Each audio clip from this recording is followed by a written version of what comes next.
Vous écoutez Anne Pinjot et François Mitterrand, Fragment d'une passion amoureuse, épisode 2.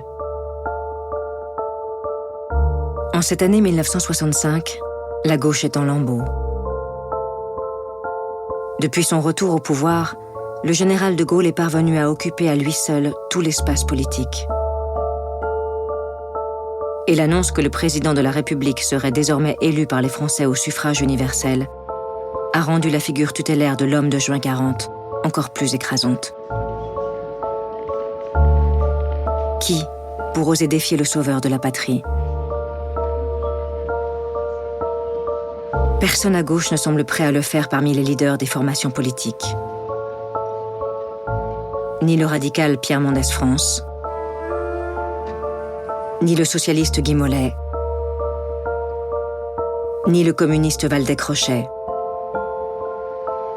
Gaston Defferre, le maire socialiste de Marseille, a bien essayé de proposer sa candidature, mais sa tentative de se présenter au centre grâce à un accord avec les chrétiens démocrates du MRP a échoué. Et en juin 1965, à 6 mois de l'élection, la gauche n'a toujours pas de candidat. Grâce à des coupures de journaux soigneusement découpées, François raconte à Anne le processus qui est en train de le remettre au centre du jeu, lui qui rêve secrètement de cette élection.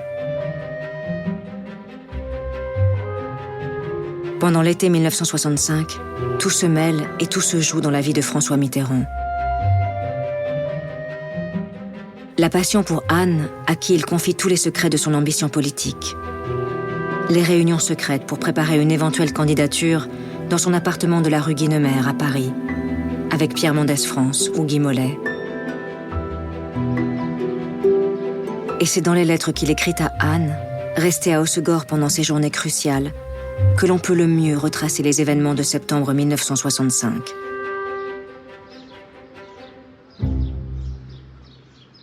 Je suis placé devant une décision à prendre dont tu sais la gravité. Certes, toute décision capitale comporte des risques extrêmes. Dois-je choisir le confort de la prudence ou la rudesse d'une vie dangereuse mais féconde? Je réfléchis, soumis à des pressions multiples et contradictoires, auxquelles je résiste avec sérénité, tant la vie intérieure que je te dois me donne la certitude d'une nouvelle dimension. Mon amour, je ne connais plus le rythme des heures. Le climat surchauffé des grandes veillées politiques m'enserre. Sache que j'ai besoin de toi actuellement comme jamais, et que je crois à la communion des esprits, et que tu es l'être qui m'accompagne.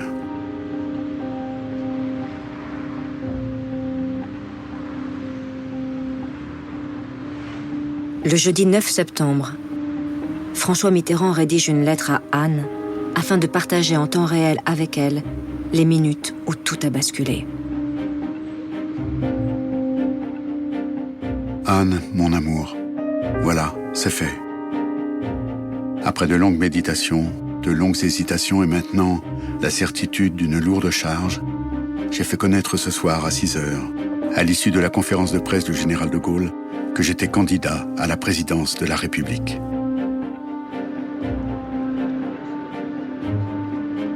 François Mitterrand a une conviction dont il s'apprête à faire une arme fatale. C'est à gauche qu'il faut se présenter, et non au centre. Et une candidature à gauche n'a de sens que si elle est soutenue par les communistes. Certes, Guy Mollet et Pierre Mendès France ne veulent pas entendre parler d'un soutien communiste. Mais François Mitterrand compte bien parvenir à leur tordre le bras. Et dans son journal, à la date du 15 septembre, François fait à Anne une confidence lourde de sens. Il a négocié directement avec le Parti communiste un éventuel soutien à sa candidature. Nul ne le saura que toi.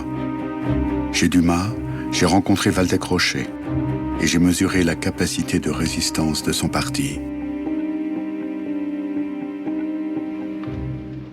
Et alors que le candidat doit organiser sa première conférence de presse à l'hôtel Lutetia le 21 septembre à 15h, François n'hésite pas à quitter Paris les 2 jours précédents. Pas question de renoncer à une escapade amoureuse avec Anne, malgré l'importance du moment. Les amants arrivent à Beaugency-sur-Loire, la veille de son allocution. L'abbaye de Beaugency. Nous y dormirons notre 7e nuit. Dès cet après-midi, l'union d'allégresse. Ton corps, ton regard. Ô violence désirée. Je travaille à ma conférence de presse. Tu es là, compagne, tendre Anne. Tout est si beau dès que nous sommes liés. Mardi 21 septembre, réveil à 6 heures. Joie de cette chambre qui s'emplit des rumeurs du fleuve. Joie de ce visage de tendresse que tu m'offres avant la lumière du jour. Beaugency, Paris. Nous y sommes à 9 heures. Matinée de travail. Et c'est ma conférence de presse. Tu es là, mon amour, que je ne vois pas. Tu m'entends. Je pense à toi.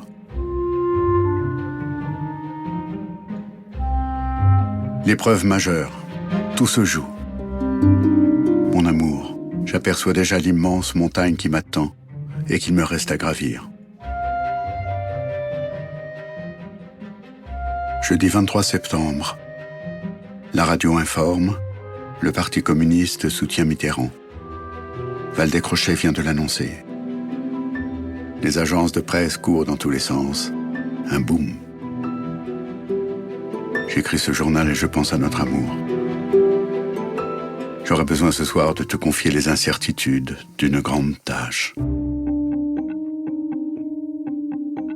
L'heure est bientôt à la campagne officielle. François choisit de s'afficher en famille avec Daniel et leurs 2 grands-fils Jean-Christophe et Gilbert.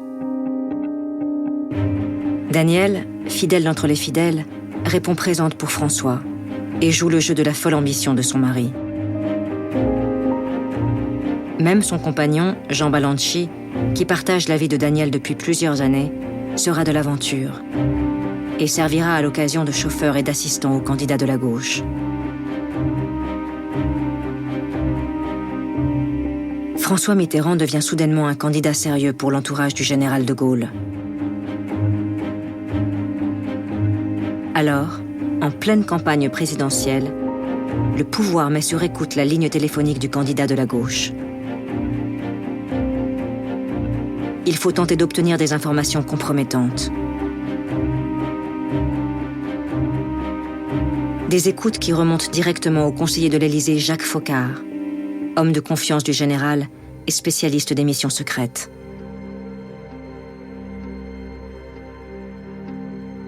Et quand les policiers font soudainement remonter que François Mitterrand semble entretenir une relation avec une jeune femme, c'est la ligne téléphonique d'Anne Pinjot qui, en novembre, est mise sur écoute en urgence. Ligne 61-68, au nom de Régine de Jouenne, propriétaire de l'appartement qui héberge Anne et sa sœur Martine, rue du Cherche-Midi.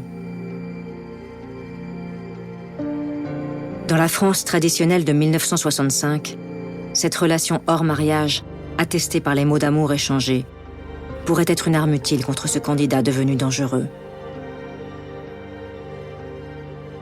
Les 41 pages de transcription de ces écoutes, retrouvées dans les archives du conseiller Foccart, témoignent des efforts pour le couple de voler du temps au temps, fixant des rendez-vous pour se voir quelques minutes à peine, ou pour dîner, pendant les 2 mois d'une campagne intense. Des transcriptions qui montrent aussi que les amoureux ne sont pas dupes et entendent régulièrement l'intervention des policiers qui se sont branchés sur leur ligne. L'occasion de rire de cette situation et de ne pas renoncer à se téléphoner. Comme si François Mitterrand semblait serein et sûr de son destin, sans craindre les coups fourrés de ses adversaires qui choisiront finalement de ne pas utiliser sa relation avec Anne Pinjot.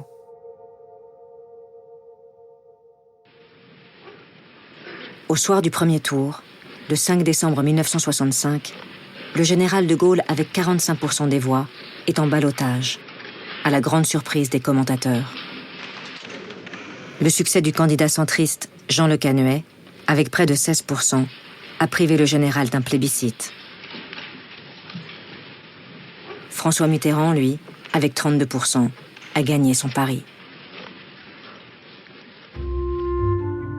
Au second tour, le candidat de la gauche rassemble près de 45% des suffrages.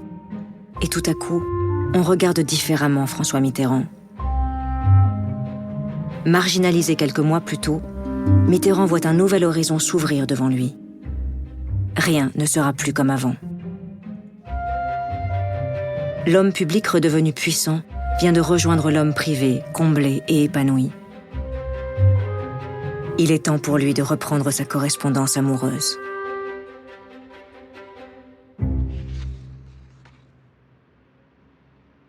Samedi 1er janvier 1966. Minuit. Champagne. Tous s'embrassent. Je vais vers toi et te dis « Bonne année, ma chérie ». Quelques instants plus tard, tu sors, je te rejoins. Tristesse. Premier de l'an ensemble. Pour Anne Pinjot, les difficultés d'un amour caché ne font que commencer. La romance va aussi rimer avec souffrance pour la jeune femme, confrontée aux absences d'un homme tout entier absorbé par ses nouvelles responsabilités politiques. Une souffrance dont la plus vive des blessures va être une promesse non tenue. Cet espoir déçu, c'est une maison landaise en ruine, que les amoureux avaient découverte un jour de l'été 1964. Notre maison, celle que Anne et moi aimons, ressemble aux vraies demeures landaises, secrètes, perdues, silencieuses. Elle est merveilleuse sur son promontoire et encadrée d'un côté par la masse des pins et des trois autres par de splendides chênes-lièges.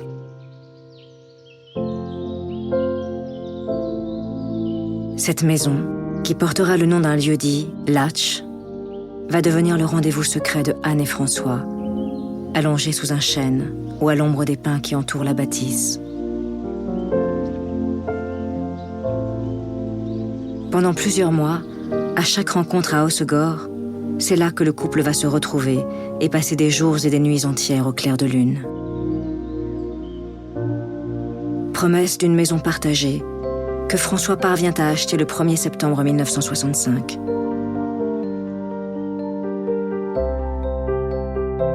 Nous sommes allés à Latch l'après-midi. Il pleuvait, mais nous étions heureux. Avant dîner, chez le notaire de Souston, j'ai signé l'achat de Latch. Oh, Anne. Ces images de Latch, du Latch 1965, témoigneront pour notre joie.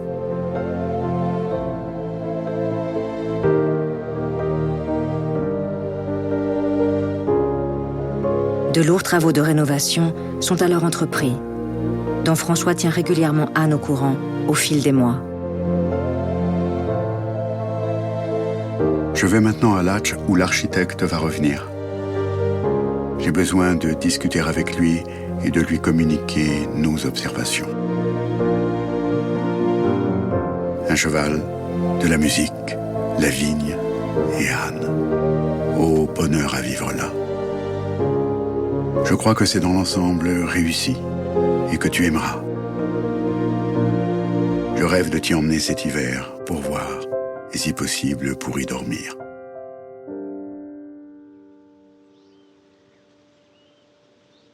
Puis de loin en loin, Anne n'entendra plus parler de Latch.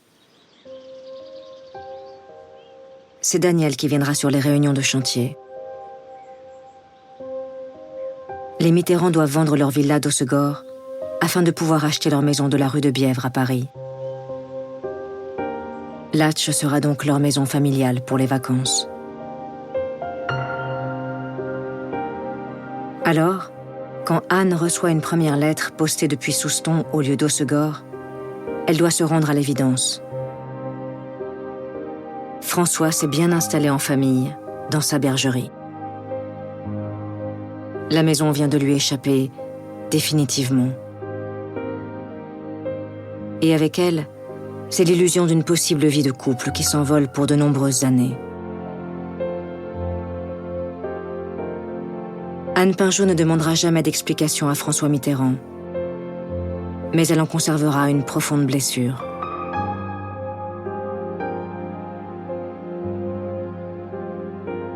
Désormais, François Mitterrand va organiser sa vie avec pour seul guide la liberté.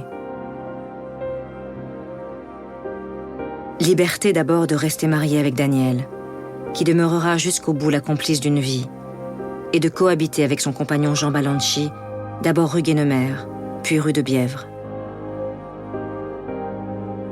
D'autant qu'à cette époque, un homme divorcé n'a aucune chance de réussir sa carrière politique.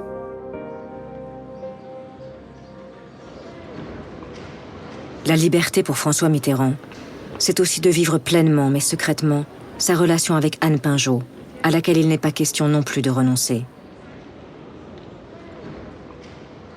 Tel un mentor qui l'aide à s'émanciper, François convainc la jeune femme de poursuivre ses études à l'école du Louvre et à la faculté de droit d'Assas, afin de préparer une vie professionnelle digne de ce nom. Et pour panser les plaies de sa jeune compagne, qui lui reproche ses absences répétées, François emmène régulièrement Anne en voyage, pour la retrouver, et peut-être pour se retrouver lui-même. Des parenthèses enchantées, dont il chérira toujours le souvenir grâce à ces photographies qui ne le quitteront plus. Les bazars d'Istanbul en 1966. Venise en 1967. La ville qui occupera une place à part dans le panthéon des amoureux. Les États-Unis en 1968 et le bonheur de l'anonymat, de Chicago à Salt Lake City. Florence, ses musées et son histoire fascinante en 1970. Et toujours les routes de France, et notamment la basilique de Vézelay, dont la puissance spirituelle a toujours fasciné François Mitterrand.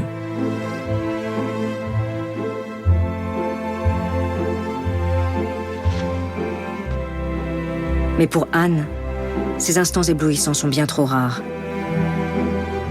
La vie, la vraie, doit être partagée au quotidien, et pas uniquement lors de quelques week-ends volés.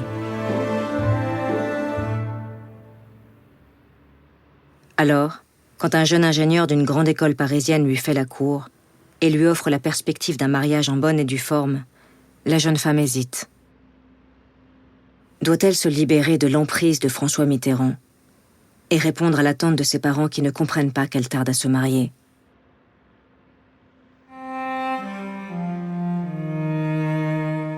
Tout à coup, François comprend qu'il pourrait perdre Anne. Elle lui a fait part de ses hésitations et du choix qui s'offre à elle. Alors il va se battre pour la garder à tout prix. Et notamment à l'été 1970, quand il lui écrit à Latch une lettre de plus de 15 pages, dans laquelle on peut voir monter son angoisse au fil de ses heures tourmentées.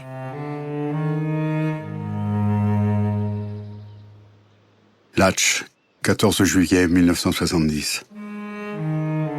Je t'ai aimé sans partage depuis le mois d'août 1963. Oh Anne, comment peut-on détruire un tel lien? Mon rêve de 8 années. Et voilà la solitude qui me mord la poitrine.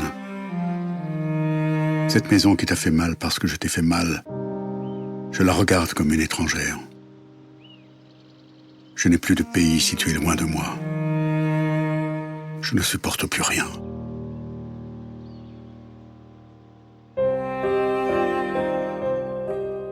Et François d'écrire un poème désespéré à celle qu'il ne veut pas perdre, intitulé Anne. Pour l'amour que je t'ai mesuré, pour la paix que je t'ai refusée, pour les heures que je ne t'ai pas données, pour l'espérance délaissée, je te demande pardon, Anne. Pour les paroles inutiles, pour les silences distraits, pour les rendez-vous manqués, pour les pas dispersés, pour les prières oubliées, je te demande pardon, Anne.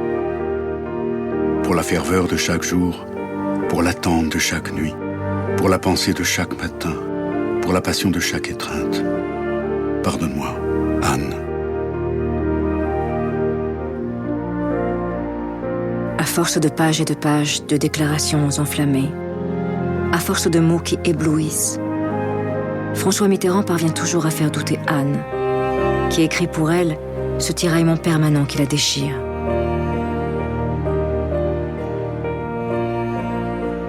Tu es incroyable. Comment peux-tu me faire tant de mal et tant de bien?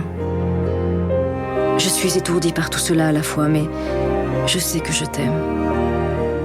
Si je pouvais avoir confiance en toi, si je pouvais toujours croire en toi, comme tout serait plus facile. Mais rien n'est jamais acquis.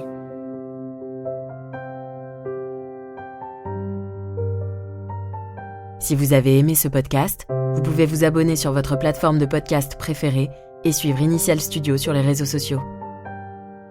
Anne Pinjot et François Mitterrand, Fragment d'une passion amoureuse, est un podcast coproduit par Initial Studio et Yami 2, adapté du documentaire audiovisuel éponyme produit par Yami 2, réalisé par Yvain Gaillard et Hugues Nancy, et écrit avec Pierre Favier. Musique, Michel Korb. Production exécutive du podcast, Initial Studio. Production éditoriale, Sarah Koskiewicz et Louise Nguyen. Montage, Camille Legras. Avec la voix d'Emmanuel Yacoubi.